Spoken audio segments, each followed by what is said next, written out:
구약 성경 레위기를 텍스트로 해서 말씀을 증거하고 있습니다. 여러분이 성경을 읽다 보면은 레위기는 이해하기가 참 어려운 책이에요. 누가 설명을 해주지 아니하면은 쉽게 이해할 수가 없습니다. 특별히 이제 레위기 23장에서는 그 여호와의 절기 이거를 계속 강조하는데 7절기가 나오고 있습니다. 그래서 지금 여호와의 절기를 공부하는데 오늘은 대속죄일 마지막 회개가 일어나는 이 절기에 대해서 말씀을 드리겠습니다. 자, 우리가 이미 공부한 대로 여호와의 절기 중에 유월절 있습니다. 유월절은 그 어린 양 되시는 예수 그리스도가 십자가에서 피를 흘려서 우리를 죄에서 구속하는 절기, 그렇게 배웠어요.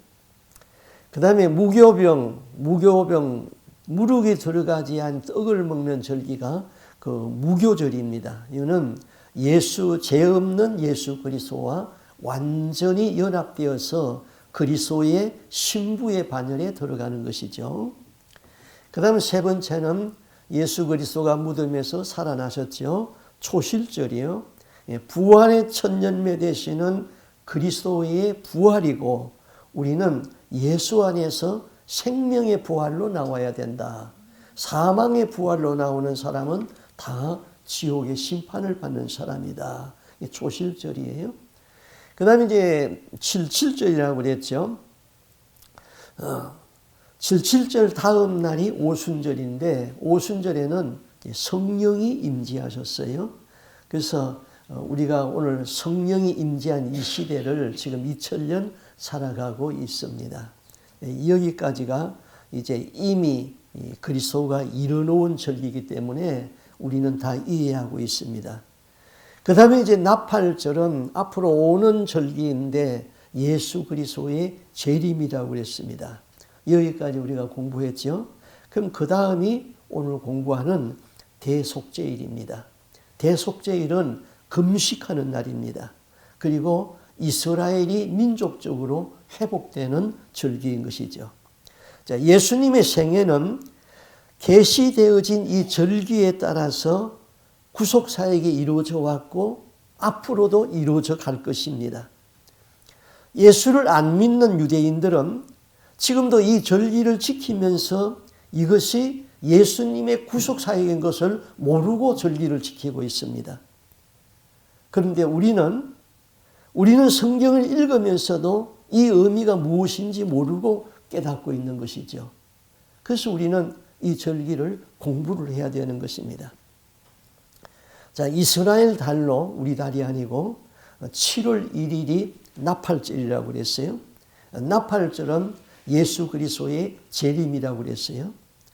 예수님이 지상 재림이 이루어지면은 이 세상은 천년 왕국이 이루어진다고 그랬어요.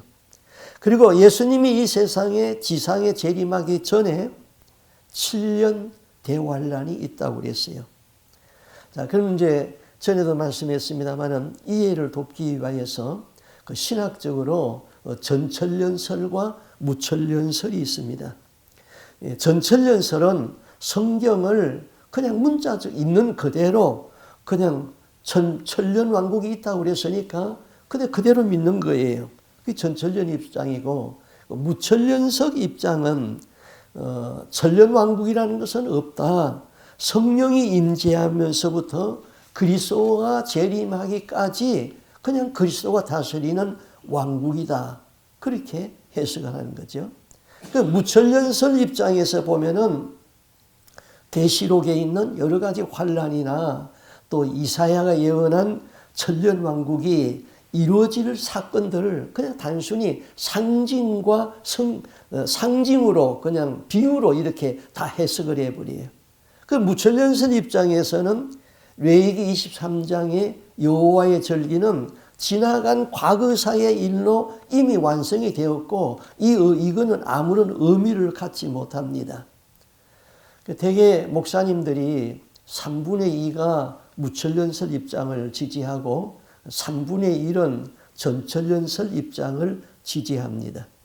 저는 신학교에서 교수가 무천년설을 가르치기 때문에 무천년설 입장에서 논문을 쓰고 다 그렇게 학점을 받았어요. 그러나 졸업을 하고 무천년설은 아니다. 그래서 전천년설 입장에서 이렇게 저는 가르치는 것이죠.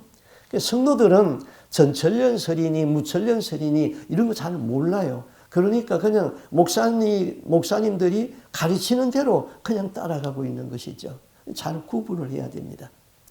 자, 대환란의 시기에 많은 사람이 짐승의 표를 받고 우상에게 경배한다고 그랬어요. 또 많은 사람이 기근과 재난과 역병과 사망의 환란에서 죽는다고 그랬어요. 그때에 성경은 뭐라고 그랬어요? 유대에 있는 자들은 산으로 도망할진저 그랬어요. 그 말씀하신 대로 산으로 피하는 사람들, 피난지에 가 있는 사람들은 살아남는 사람도 있습니다. 그러면 이 큰 환란에서 나오는 사람들이 예수 재림과 함께 천년 안식 세계로 들어가죠. 그 사람들은 큰 환란에서 나오는 사람들이라고 성경을 했어요. 그러면 주님이 재림할 때는, 예수님이 재림할 적에는 부활한 많은 성도들과 함께 재림한다고 그랬죠. 자, 성경을 우리 한번 보겠습니다. 자, 마태복음 24장 29절에서 세상에 임하는 환란과 그 재림의 광경이에요. 성경 그대로 이해하면 됩니다. 우리 한번 같이 읽어보겠습니다. 그날 환란 후에 즉시 해가 어두워지며 달이 빛을 내지 아니하며 별들이 하늘에서 떨어지며 하늘의 권능들이 흔들리라. 그때에 인자의 징조가 하늘에서 보이겠고 그때에 땅의 모든 족속들이 통곡하며 그들이 인자가 구름을 타고 능력과 큰 영광으로 오는 것을 보리라. 그가 큰 나팔 소리와 함께 천사들을 보내리니 그들이 그의 택하신 자들을 하늘 이 끝에서 저 끝까지 사방에서 모으리라. 예수님이 재림하는 광경이에요. 그냥 우리는 성경 그대로 우리는 믿고 있는 것이죠. 그러면은 이 재림하기 전에 큰 환란이 있다고 그랬죠. 그러면 큰 환란에서 나오는 무리가 있다고 그랬어요. 그것도 한번 성경을 보겠어요. 계시록 7장 9절에서 14절 말씀입니다. 한번 의미를 생각하면서 같이 읽습니다. 시작. 이 일 후에 각 나라와 족속과 백성과 방언에서 아무도 능히 셀 수 없는 큰 무리가 나와 흰옷을 입고 손에 종려가지를 들고 보좌 앞과 어린 양 앞에 서서 큰 소리로 외쳐 이르되 구원하심이 보좌에 앉으신 우리 하나님과 어린 양에게 있도다 하니 장로 중 하나가 응답하여 나에게 이르되 이 흰옷을 입은 자들이 누구며 또 어디서 왔느냐? 내가 말하기를 내 주여 당신이 하시나이다 하니 그가 나에게 이르되 이는 큰 환란에서 나오는 자들인데 어린 양의 피에 그 옷을 씻어 희게 하였느니라. 자, 큰 환란에서 나오는 사람들은 어떤 사람이에요? 어린 양의 피에 그 옷을 씻은 사람이다. 예수 그리스도를 믿고 예수의 피에 제사함을 받은 그 사람들이다. 그리고 또 하나 옳은 행실로 흰옷을 입은 사람들이 천년 안식세계에 들어간다. 그렇게 성경대로 믿으면 되죠. 자, 주님이 재림하면은 이제 이 땅에는 천년 안식세계가 시작되는 것이죠. 자, 그러면은 이스라엘 달로 7월 1일이 나팔절이에요. 예수 그리스도의 재림이라고 그랬어요. 그럼 이제 오늘 공부하는 7월 10일이 대속죄일입니다. 대속죄일. 그리고 7월 15일부터 일주일간이 이제 초막절이에요. 다음 주간에는 이제 초막절을 공부하면은 다 됩니다. 그럼 나팔절부터 대속죄일까지는 10일간인데 이 날을 경외의 날이다 그럽니다. 여호와 경외의 날. 자, 이스라엘 백성이 가장 중요하게 생각하는 것이 7월 10일 대속죄일이에요. 대속죄일. 대속죄일은 대제사장이 이스라엘 백성의 모든 죄를 속함을 받기 위하여서 지성소에 들어가는 날이에요. 1년에 딱 한 번 들어가는 날이에요. 그러니까 너무나 중요한 날이기 때문에 대속죄일 전날에 대제사장이 성전에서 대기하고 있습니다. 또 대제사장은 그 선임 제사장들이 있어요. 선임 제사장들과 함께 밤을 세웁니다. 대속죄일에 대제사장이 하야할 일에 대하여서 대화를 나눕니다. 이날은 1년 중에 가장 중요한 날이에요.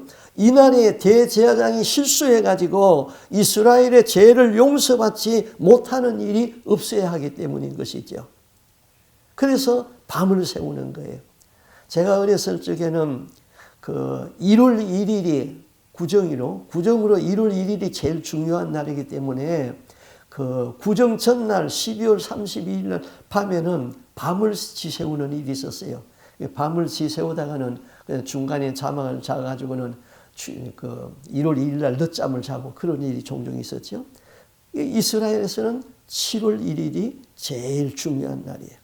자, 그러면은 그 유대인들이, 예수 믿는 유대인들이 그 교리문답이 있습니다.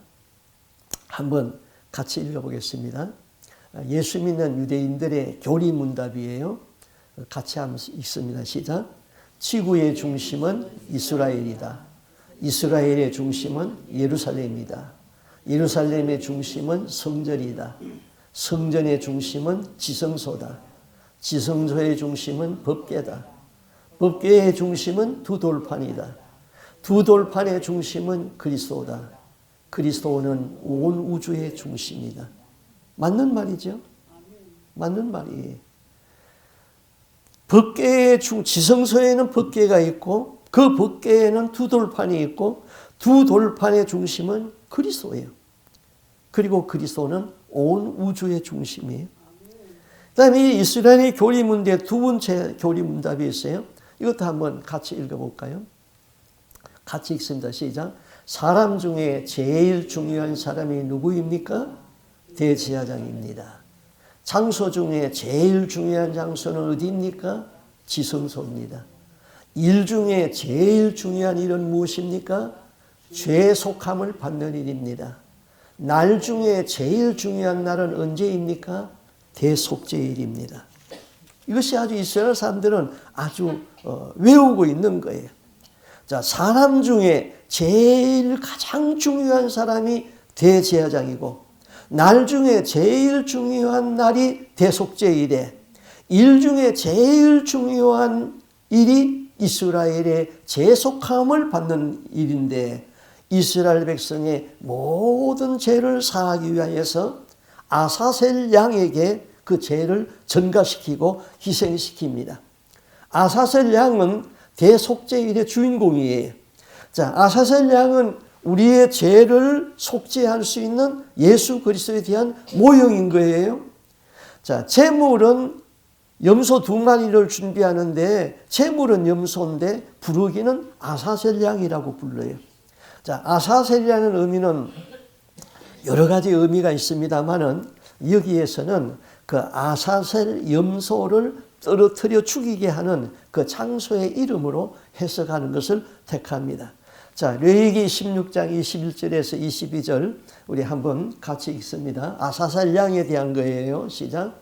아론은 그의 두 손으로 살아있는 염소의 머리에 안수하여 이스라엘 자손의 모든 불의와 그 범한 모든 죄를 아뢰고 그 죄를 염소의 머리에 두어 미리 정한 사람에게 맡겨 광야로 보낼지니 염소가 그들의 모든 불의를 지고 접근하기 어려운 땅에 이르거든 그는 그 염소를 광야에 놓을지니라 그랬어요. 자, 한번 그 다음 보겠어요. 이제 염소지요. 염소인데 이제 부르기는 아사셀 양이라고 불러요. 자, 그 다음에 이제 아사셀 양을 2마리는 한 마리는 죄를 전가해서 성전에서 이제 희생시켜서 제물로 드리고 저 한 마리는 이제 대제사장이 이스라엘의 모든 죄를 이 염소에다가 전가를 시키는 겁니다. 두 손으로 안수를 해야 돼요.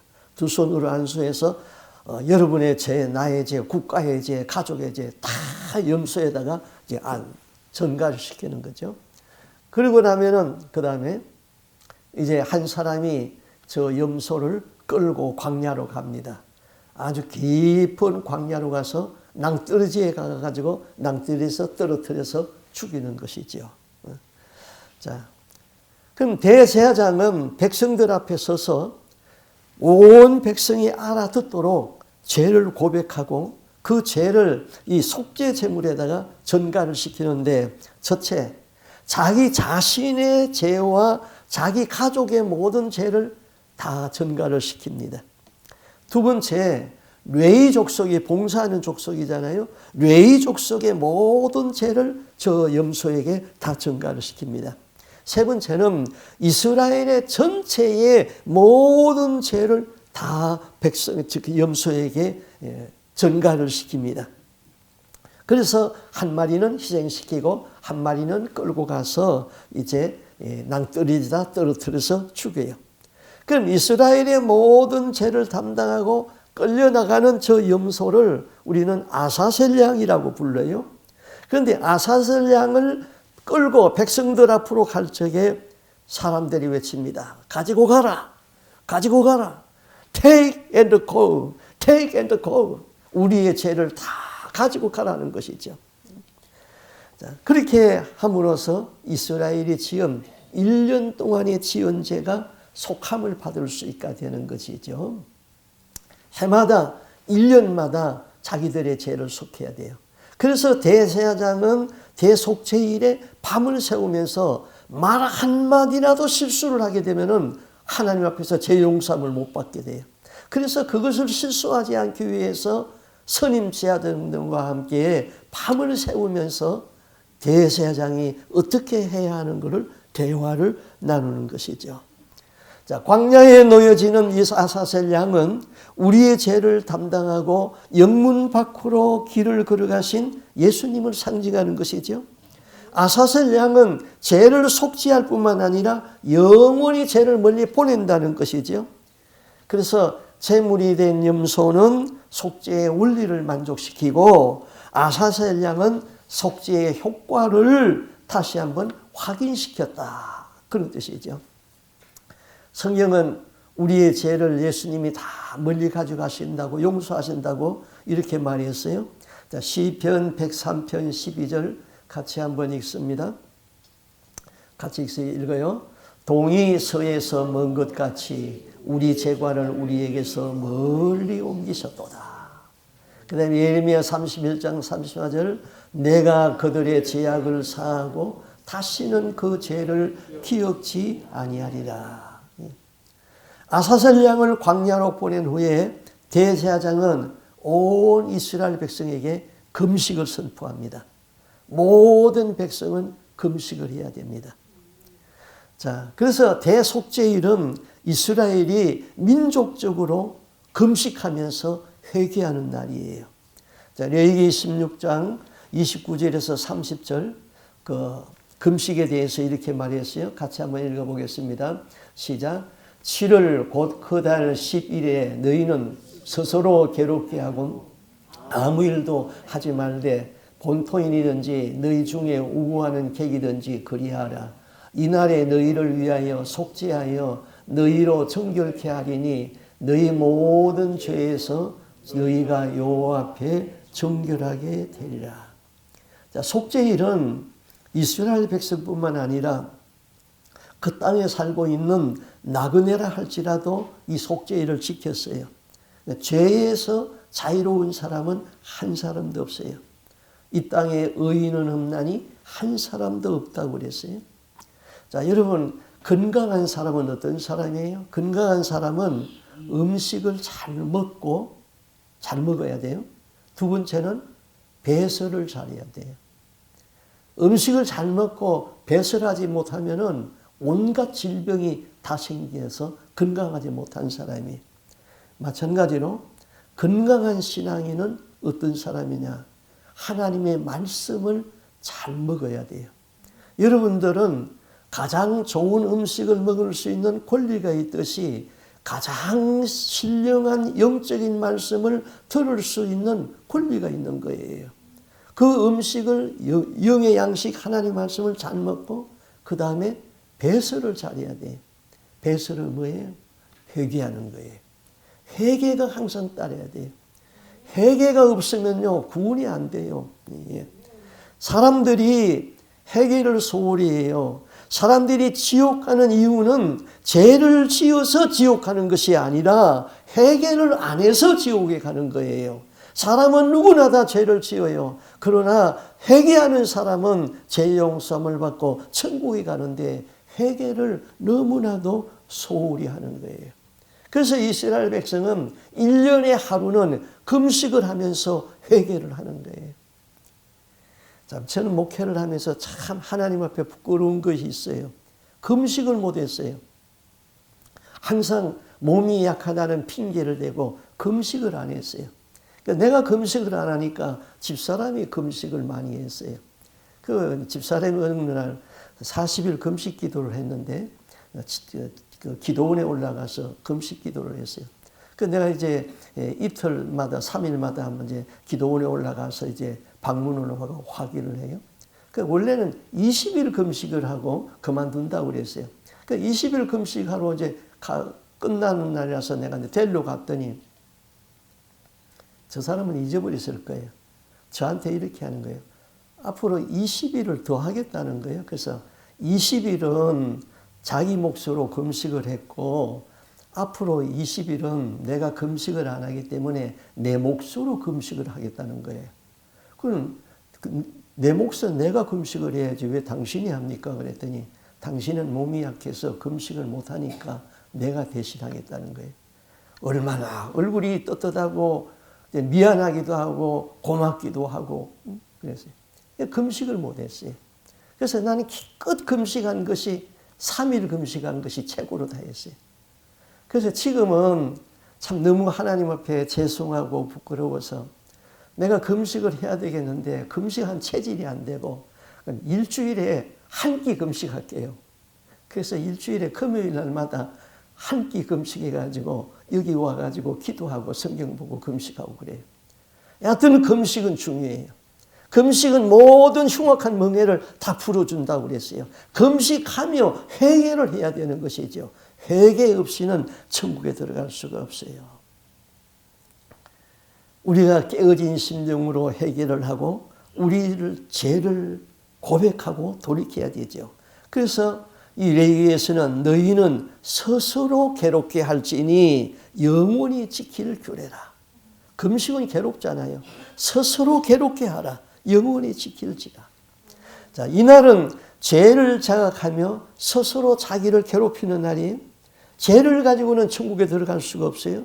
참된 회개는 마음을 찢는 아픔이 동반돼야 되죠. 죄를 끊고 죄에서 떠나야 되는 것이죠. 자, 이스라엘 백성이 제일 중요하게 생각하는 날이 대속죄일. 우리 믿음 생활에서 가장 중요하게 생각하는 것이 뭐예요? 예수 그리스도에 대한 바른 신앙 고백을 가지고 회개하는 것. 그게 중요해요. 예. 바른 신앙 고백이 잘못되면은 이단적인 신앙 고백을 한다든지 그러면은 예수 아무리 열심히 믿어도 소용이 없어요. 바른 신앙 고백 가운데 그 다음은 회개가 중요하고 그 다음 사랑을 실천하는 것이 중요하다. 사람이 하나님의 창조의 목적대로 살면은 영광과 축복이 있다고 그랬어요. 그러나 죄로 얼룩진 인간은 눈물로 통회하면서 하나님을 찾는 사람이 하나님이 창조한 성품의 사람이고 이 사람이 하나님의 긍휼의 은총을 입고 죄 용서함을 받을 수 있다고 그랬어요. 기도하면서 받은 응답이에요. 다시 한번 불러드릴게요. 사람이 하나님의 창조의 목적대로 살면은 영광의 축복이 있다. 그러나 죄로 얼룩진 인간은 눈물로 통회하며 하나님을 찾는 사람이 하나님이 창조한 성품의 사람이며 이 사람이 하나님의 긍휼의 은총을 입고 죄 용서함을 받을 수 있다. 하나님께서는 이 땅의 죄악을 청소하고 하나님의 왕국을 세우십니다. 지금까지의 모든 절기는 하나님 앞에 감사하면서 드렸어요. 그러나 속죄일만은 죄씻음을 선포하는 날로 다른 날과 구분이 되었어요. 이 날은 죄를 자각하면서 영혼을 괴롭게 하는 날이죠.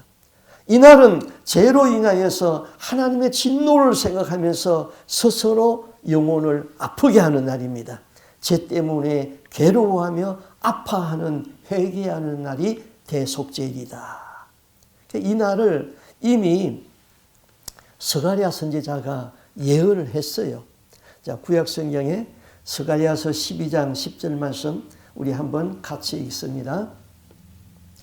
내가 다윗의 집과 예루살렘 주민에게 은총과 간구하는 심령을 부어주리니 그들이 그 찌른 바 그를 바라보고 그를 위하여 애통하기를 독자를 위하여 애통하듯 하며 그를 위하여 통곡하기를 장자를 위하여 통곡하듯 하리로다.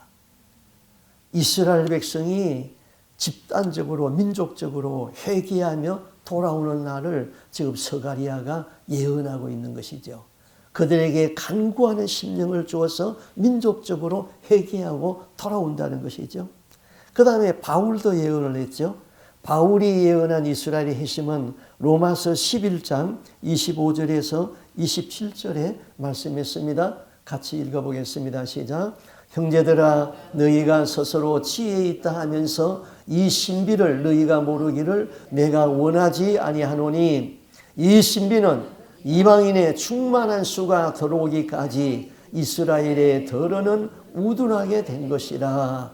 그리하여 온 이스라엘이 구원을 받으리라. 기록된 바 구원자가 시온에서 오사 양호명에서 경건하지 않은 것을 돌이키시겠고 내가 그들의 죄를 없이 할 때에 그들에게 이루어질 내 언약이 이것이라 함과 같으니라.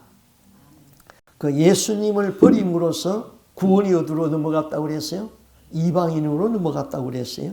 그런데 이방인의 구원의 수가 충만히 차기까지 이스라엘은 구원의 문이 닫혔다고 그랬어요. 그리고 예루살렘은 이방인들에게 짓밟힌다고 그랬어요. 그 성경대로 다 이루어졌잖아요. 예루살렘이 망하고 이방인들에게 짓밟히다가 1948년에서야 독립이 됐잖아요. 2000년 만에 독립이 됐잖아요. 그럼 이방인의 이제 충만한 구원의 수가 차게 되면은 이제 이방인에게는 구원의 문이 닫히게 되고 이스라엘에게 구원의 문이 열린다고 그랬어요. 반드시 이스라엘은 민족적으로 회개가 이루어지고 회복이 될 거예요. 그래서 하나님은 이스라엘을 축복하는 자를 기뻐합니다. 이스라엘의 회복을 위하여서 기도를 해야 됩니다. 하나님의 기뻐하는 금식은 바로 회개에서부터 이루는 것이죠. 그리고 이스라엘의 회복이 반드시 이루어집니다. 자, 우리가 구원이 이루어지기 위해서는 그 예수 그리스도에 대한 바른 신앙 고백과 함께 회개가 이루어져야 돼요. 참된 회개는 어떻게 이루어집니까? 참된 회개는 성령이 도와주셔야 되는 거예요. 내가 아무리 회개하려고 해도 성령이 도와주시지 아니하면은 회개가 안 돼요. 그러면 책임이 성령에게 있잖아요. 그렇게 봅니까?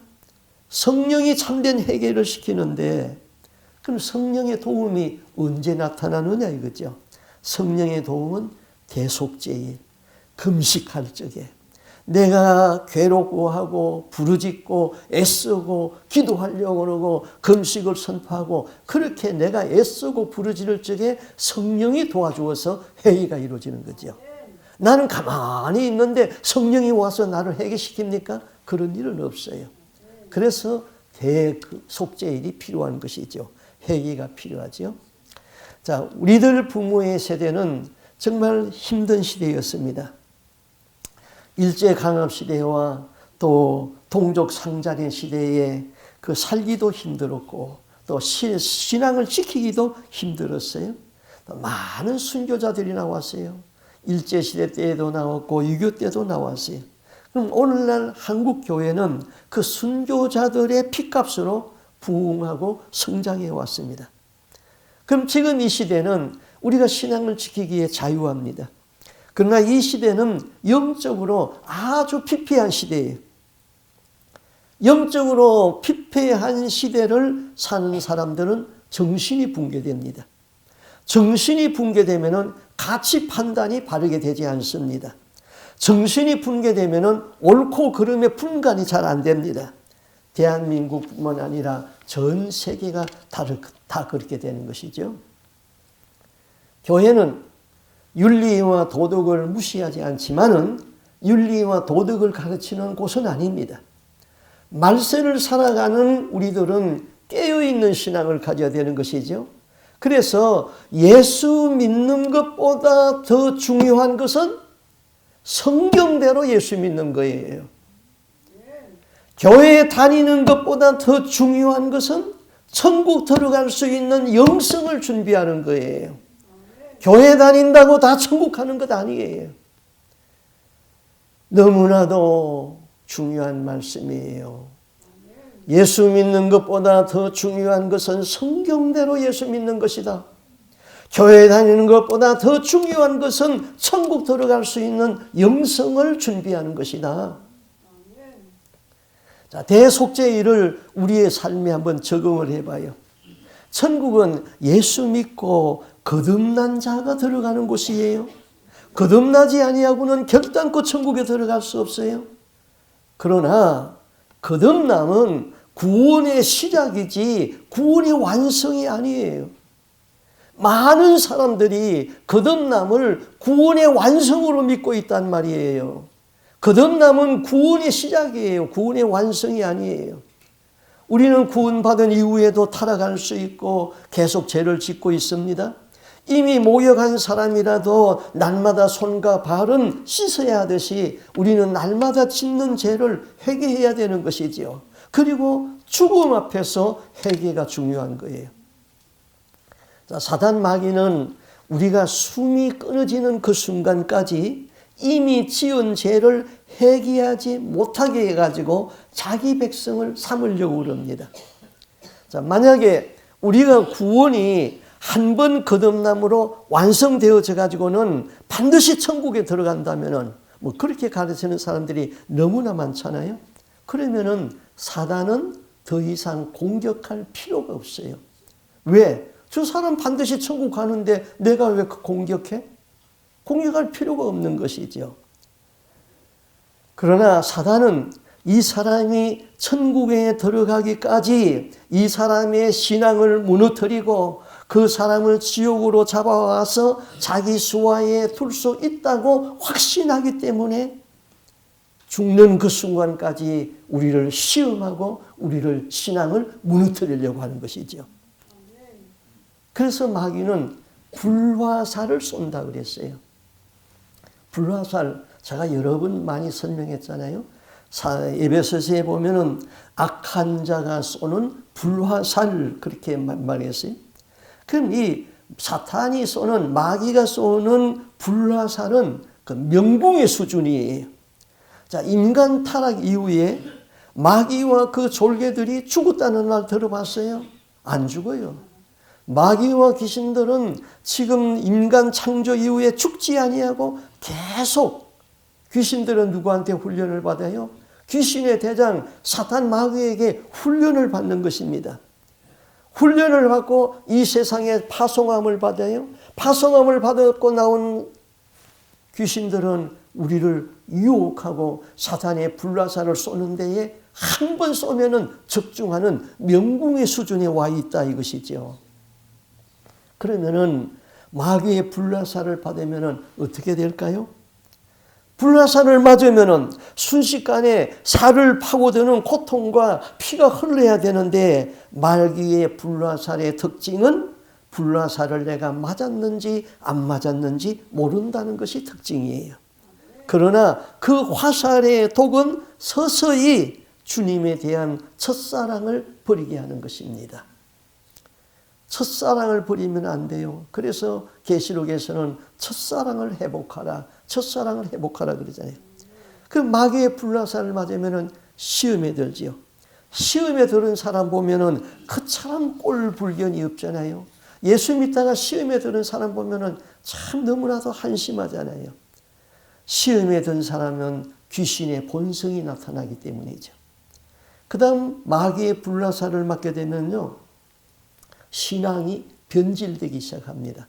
그런데 자신은 신앙이 변질되었다는 것을 전혀 알지 못하고 오히려 하나님이 나에게 복을 주셨다고 그렇게 생각해요. 그런데 가끔 가슴이 뜨끔뜨끔하고 있을 때가 있어요. 성령이 자꾸 채찍질을 하기 때문에 이건 아닌데 하면서 뜨끔뜨끔할 때 있다가 합리화해버려요. 그 다음 마귀의 불나사를 맞으면은 결국 회개할 기회가 없이 죽는다는 거예요. 자, 사람이 죽음 앞에서 침상에 있다는 것은 그 감사할 일이에요. 하나님이 회개할 수 있는 기회를 주는 거예요. 자, 완전 성화가 이루어진 사람, 예수 믿고 죄짓지 아니하고 완전 성화가 이루어진 사람은, 그냥 천국에 들어갈 사람은 잠자다가 그냥 잠자는 듯이 천국에 가는 것, 그 복이에요. 사람의 생명이 신앙의 선진들이 말한 대로 기운이 진하여 병 없이 있다가 천국에 가는 것, 복이에요. 그러나 그렇지 못한 사람들, 죄를 짓고 사는 사람들, 이런 사람들은 침상에 던져졌다는 것은 회개할 수 있는 기회가 주어졌다는 거예요. 그런데 마귀의 불나사를 맞게 되면은 회개할 수 있는 기회가 없이 갑자기 죽는다는 말이에요.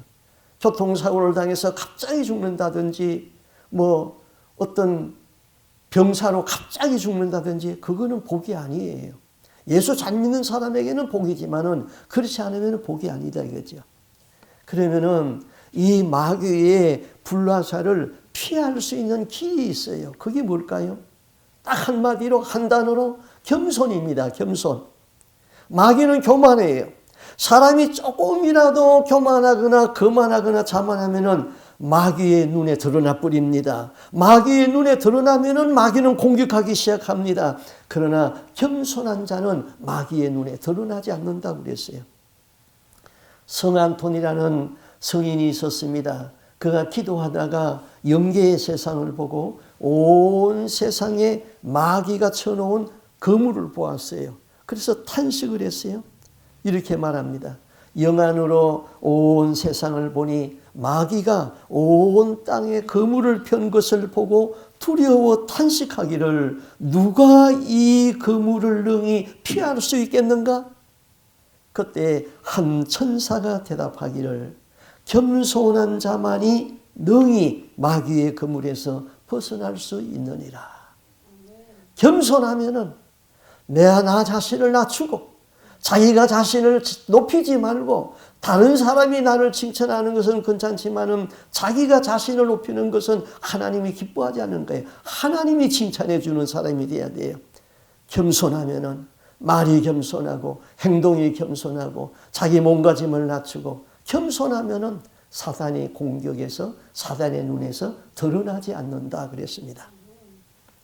하나님은 믿는 자들에게 마귀를 선제 공격할 수 있는 무기 하나를 주었습니다. 그게 히브리서 4장 12절 말씀이 우리에게 주신 무기의 말씀인 것이죠. 자, 그 말씀을 우리 한번 읽어보겠습니다. 같이 읽습니다. 하나님의 말씀은 살았고 운동력이 있어 좌우의 날선 어떤 검보다 예리하여 혼과 영과 및 관절과 골수를 찔러 쪼개기까지 하며 또 마음의 생각과 뜻을 감찰하나니. 하나님께서는 말씀의 검, 성령의 검을 우리에게 주었어요. 이거는 마귀를 공격할 수 있는 무기인 것입니다. 그런데 이 말씀의 검, 성령의 검이 무뎌진 사람이 있어요. 무뎌진 사람은 마귀가 전혀 두려워하지 않는다고 그랬어요. 그런 이야기가 있어요. 어떤 시골에 집에 귀신 들린 사람이 있었어요. 그런데 목사님이 가서, 장로님들이 가서 기도를 했는데 귀신이 안 나가요.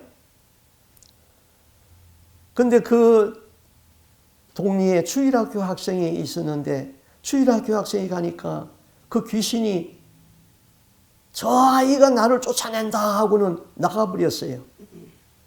그래서 나중에 알아봤더니 이 아이가 주일학교 때부터 어머니를 따라서 계속 교회에 새벽기도 나간 아이였어요. 성령님이 말씀했어요. 왜 목사가 가니까 귀신이 안 나가고 어린 나이가 가니까 귀신이 나갔습니까? 목사가 가진 검이 무디어졌느니라. 어린 나이에 가진 검은 성령의 검이었다는 것이죠. 검이 무디어지면은 귀신이 두려워하지 아니에요. 그러면 우리에게 주신 성령의 그 말씀의 검이 무디어지지 않게 하는 방법이 있는데 그게 뭐예요? 첫째는 말씀으로 깨어 있어라. 두 번째는 기도로 깨어 있어라. 세 번째는 사랑과 선행으로 깨어 있어라. 이 세 가지가 겹쳐져야지 말씀의 검, 성령의 검이 예리해지는 것이죠. 이 말씀의 검, 성령의 검을 가지고 사탄 마귀를 물리쳐야 되는 것입니다. 하나님의 말씀은 천지를 창조한 권능의 말씀입니다. 성령은 말씀과 함께 운행한다고 제가 여러 번 말씀드렸죠. 말씀을 깊이 묵상하고 외우면 그 말씀과 함께 성령이 역사합니다. 기도는 하늘과 땅의 모든 권세를 가지신 예수 이름의 능력을 사용하는 도구라고 그랬어요. 말씀과 기도로 무장하고 진리를 행함으로 책망할 것이 없는 그리스도인은 승리의 계가를 부르고 천국에 입성할 수 있습니다. 우리 믿음 생활에서 회개를 소홀히 하지 마시기 바랍니다. 말씀과 기도와 선행으로 깨어있는 그리스도인이 되고 여러분은 한 사람도 구원에서 나고됨이 없이 다 거룩한 천국에 입성할 수 있기를 주님의 이름으로 축복합니다. 아멘. 기도하겠습니다. 주님, 여호와의 절기에 대하여서 말씀을 나누고 있습니다. 하나님, 여호와의 절기 중에 대속제일은 우리 신앙에서 가장 중요한 날입니다. 우리가 예수 그리스도를 믿어서 구원받는 것 압니다. 그러나 우리는 날마다 죄 가운데 살아가고 있습니다. 죄를 가지고는 천국에 들어갈 자가 아무도 없습니다. 날마다 회개의 영을 부어두어 주옵시고 회개할 수 있도록 도와주옵소서. 사단은 우는 사자와 같이 산필자를 두루 찾고 있다고 그랬습니다. 사단이 쏘는 불나사는 명붕의 수준에 가깝습니다. 하나님, 이 사단의 계기를 깨뜨릴 수 있는 권세 능력을 우리에게 주었으니 성령의 금, 말씀의 금을 가지고 사단을 이길 수 있도록 인도하여 주시고 성령과 말씀으로 충만케 하여 주옵소서. 날마다 깨어서 기도하게 하여 주옵소서. 날마다 사랑을 실천할 수 있는 의로운 사람들이 되게 하여 주시옵소서. 날마다 하루의 일과가 끝나고 나면은 하나님 앞에 무릎 꿇고 기도하고 회개하는 시간이 있고 내가 순간순간 잘못한 것을 깨달을 적마다 그 자리에 잠시 1분이라도 서서 하나님, 내가 잘못했습니다. 용서해 주옵소서 하고 기도하는 기도의 사람, 회개의 사람들이 다 되게 하여 주옵소서. 여기 있는 우리 성도들은 한 사람도 구원에서 나고됨이 없이 다 천국에 들어가서 주님이 십자가에 이르신 그 보혈의 공로가 헛되지 않게 하는 것, 우리가 예수 바로 믿고 천국에 들어가는 것을 깨닫게 하여 주옵시고 그렇게 신앙생활 할 수 있도록 성령님 임재하시고 인도하여 주시옵소서. 이 모든 말씀 예수님 이름으로 기도하옵나이다. 아멘. 하나님은 너를 지키시는 자, 너의 우병은 그를 대신이 낮의 해와 밤의 달도 너를 해치 못하리. 하나님은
지쳐